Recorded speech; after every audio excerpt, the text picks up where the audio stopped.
تو پہلے سے ہی ذہن غلط دیا جاتا ہے، سوچ غلط دی جاتی ہے۔ تو میرے بھائی یاد رکھیں، سمجھیں بات کو، ہمارے معاشرے کے اندر اصل فکر جو ہے نا وہ نہیں دی جاتی، اصل سوچ سے آگاہ نہیں کیا جاتا۔ قرآن مجید نے حقوق مقرر کیے، بیوی کے بھی اور اس کے خامن کے بھی۔ سمجھ آ رہی ہے میری بات کی؟ اب دیکھیں، پہلی بات تو یہ ہے کہ ہمارے ہاں ہم یہ سوچنے کو اور یہ پوچھنے کو تیار ہی نہیں، شادیاں ہو گئیں، وقت گزر گیا، پتہ ہی نہیں میاں بیوی کے حقوق کیا ہے۔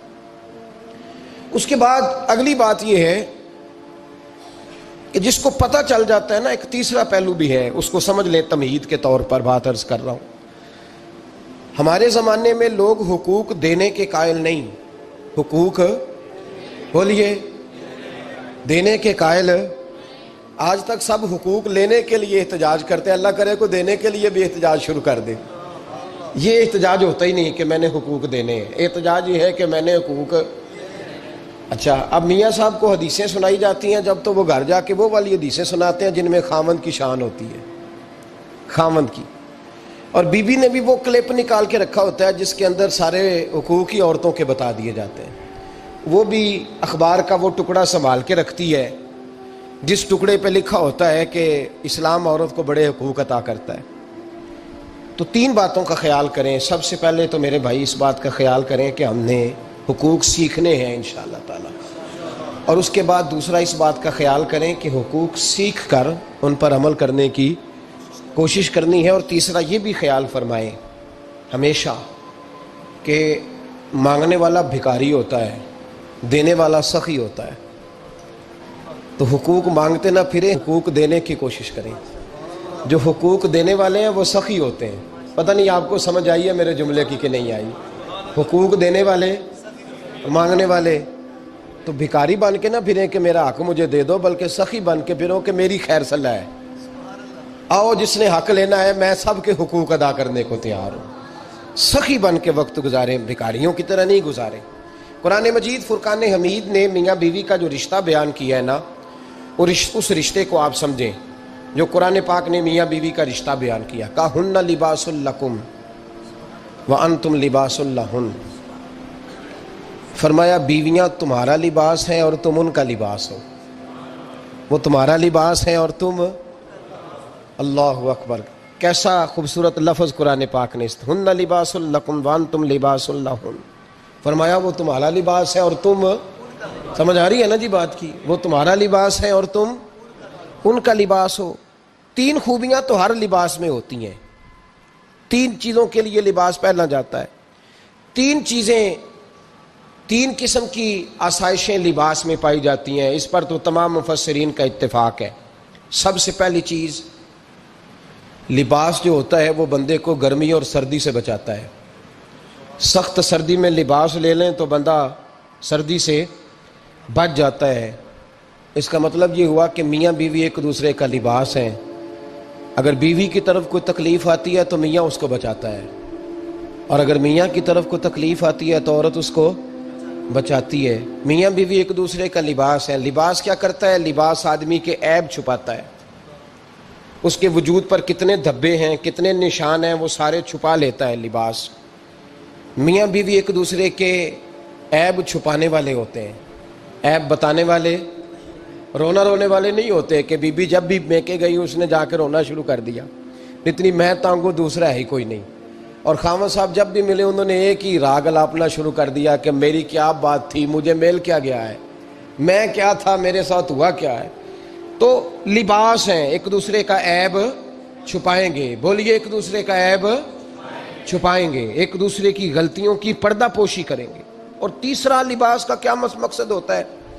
لباس شخصیت کا آئینہ دار ہوتا ہے۔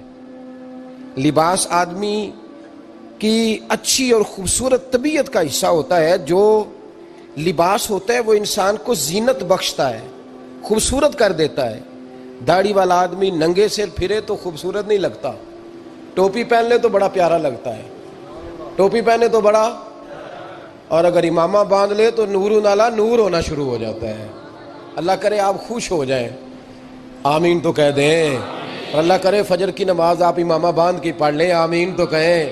چلو کوئی جنہ دی داڑھی نہیں انہوں نے رکھنی چاہیے، جنہ دی نہیں انہوں نے موضوع نہیں تھا پر ہماری بھی مجبوری ہے، داڑھی آ ہی جاتی ہے، ہر موضوع میں شامل ہو جاتی، رکھنی چاہیے۔ سب یاد رکھیں، لباس آدمی کو زینت دیتا ہے۔ قرآن مجید کے لفظوں پہ غور کرو، اگر تو شادی کے بعد بیوی کے آنے کی وجہ سے خامد کو سکون نہیں ملا تو اس کا مطلب ہے اس نے گھر کو زینت نہیں دی، اور اگر شادی کے بعد اس بچی کو تحفظ نہیں ملا، اس کو اپنے گھر کے اندر سکون نہیں ملا، تو اس کا مطلب ہے خاوند نے اسے زینت، اس لباس نے زینت نہیں دی۔ میاں بیوی ایک دوسرے کا لباس ہے، اس مقدس رشتے کو اسلام نے باندھا اور لباس کہہ کے باندھا۔ میرے رسول کریم علیہ الصلوۃ والسلام نے پہلے تو خارجی لوگوں کو منع کیا ہے۔ میری ذاتی رائے یہ ہے کہ میاں بیوی کی ذاتی لڑائی کوئی بھی نہیں ہوتی، ذاتی لڑائی، میری باتوں کی سمجھ تو آ رہی ہے نا آپ دوستوں؟ کوئی نہیں آ رہی؟ اللہ جزا دے آپ۔ میاں بیوی کی ذاتی لڑائی کوئی نہیں ہوتی، ہوتا پتہ کیا ہے؟ لڑکے سے پوچھیں کہ بتائیں جناب کیا حال ہے، تو کہتے ہیں بیوی میری صحیح ہے، اس کے گھر والے نہیں صحیح۔ سنا ہے آپ نے بھی کبھی یہ لفظ؟ تو اسی طریقے سے اگر لڑکی سے پوچھیں کہ تیرا کیا حال ہے، تو کہتی ہے خامن تو میرا دھیان رکھتا ہے، اس کی اماں نہیں خیال رکھنے دیتی۔ تو لڑائی جو ہوتی ہے وہ تیسرے آدمی کی وجہ سے ہوتی ہے۔ تیری اماں آئی تھی تو اس طرح کہہ گئی، تو تیرا بھائی آ گیا تھا تو وہ یہ کہہ گیا، تیسرے فرد کی وجہ سے۔ میرے نبی کریم علیہ الصلوۃ والسلام نے تیسرے بندے کو سمجھایا ہے، تیسرے فرد کو حضور نے سمجھایا ہے۔ نبی پاک علیہ الصلوۃ والسلام نے فرمایا خبردار، ماں، بھائی، بیٹا، باپ سارے لحاظ کریں، بسنے دیں میاں بیوی کو۔ اگر شادی کر دیا تو ان کو سکون سے رہنے دو۔ تم دو جملے کہہ کے چلے گئے، کوئی عیب نکال کے جو چھپا ہوا تھا خاوند کی نظر میں وہ نکال کے بتا دیا کہ تیری بیوی یہ کام بھی کرتی ہے، اب تم تو ہٹ گئے وہ بات کہہ کے، اب انہوں نے اکٹھے رہنا ہے، ان کی زندگی مصیبت کا شکار ہو گئی، آزمائش میں آ گئے وہ دونوں، ساری زندگی کڑتے رہے۔ ایک عیب نکال کے لڑکی کے گھر والے لڑکے کا اسے بتا کے چلے گئے تیرے خامد میں یہ عیب پایا جاتا ہے، وہ ساری زندگی کڑتے رہیں گے، تکلیف میں رہیں گے، انہوں نے تو اکٹھے رہنا ہے۔ بتانے والا چلا گیا۔ میرے رسول کریم صلی اللہ علیہ وسلم فرماتے ہیں لعنتی ہے وہ شخص، لعنتی، لعنتی ہے وہ شخص۔ یا رسول اللہ کون سا؟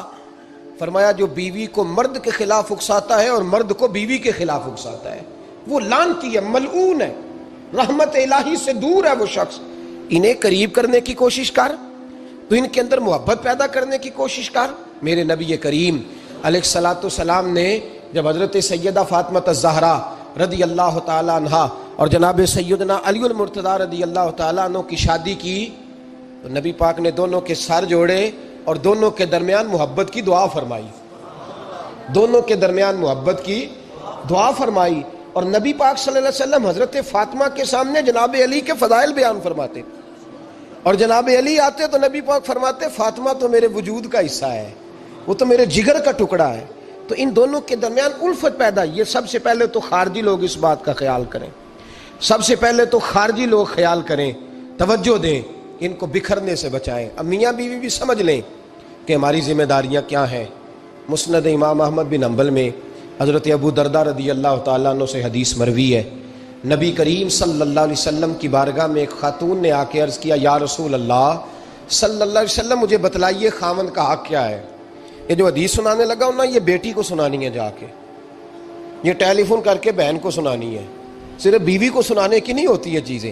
یہ حدیث بیٹی کو سمجھائیں، بہن کو سمجھائیں، ان لوگوں کو سمجھائیں تاکہ، اور یہ یاد رکھیں خاوند کے حقوق، خاوند کے حقوق اگر بچی کے گھر والے اسے سکھائیں نا تو اس کی سمجھ میں جلدی آ جائیں گے، اور بیوی کے حقوق اگر خاوند کے گھر والے اس کو سمجھائیں تو اس کی سمجھ میں بات جلدی آئے گی، وہ خیر خواہ سمجھتے ہیں اپنے رشتہ داروں۔ یہ والی حدیثیں ان لوگوں کو سنانی چاہیے جن لوگوں کا بچہ ہے یا بچی ہے، متعلقہ آدمی حقوق بیان کرے۔ جب متبادل چیز کسی کے سامنے آتی ہے تو وہ کئی دفعہ سمجھتے ہیں کہ خلوص اس میں پورا نہیں پایا جاتا۔ حضرت ابو درداء رضی اللہ تعالیٰ عنہ فرماتے ہیں ایک خاتون حضور کی بارگاہ میں آئی، عرض کرنے لگی یا رسول اللہ صلی اللہ علیہ وسلم میں نکاح کرنا چاہتی ہوں، شادی کرنا چاہتی ہوں، مجھے بتلائیے خاوند کا حق کیا ہے، اگر تو میں ادا کر سکتی ہوں تو میں نکاح کروں ورنہ میں اس کام سے بچوں۔ میرے نبی کریم علیہ الصلوۃ والسلام نے فرمایا بی بی اگر خاوند کے ناک سے رینٹ نکلے، ریشہ نکلے پیپ بہے اس کی ناک سے اور بیوی اپنی زبان سے وہ صاف کر دے تو پھر بھی اس کا حق ادا نہیں ہوتا. حضرت ابو دردہ کہتے ہیں آنکھ کھول کے اس عورت نے دیکھا تو میرے نبی پاک نے اگلے جملے ارشاد فرمائے. حضور نے فرمایا تو ان باتوں میں حیرت کر رہی ہے، میں اگر خدا کے علاوہ کسی کو سجدے کا حکم دیتا تو میں عورت کو کہتا اپنے خامد کو سجدہ کرے.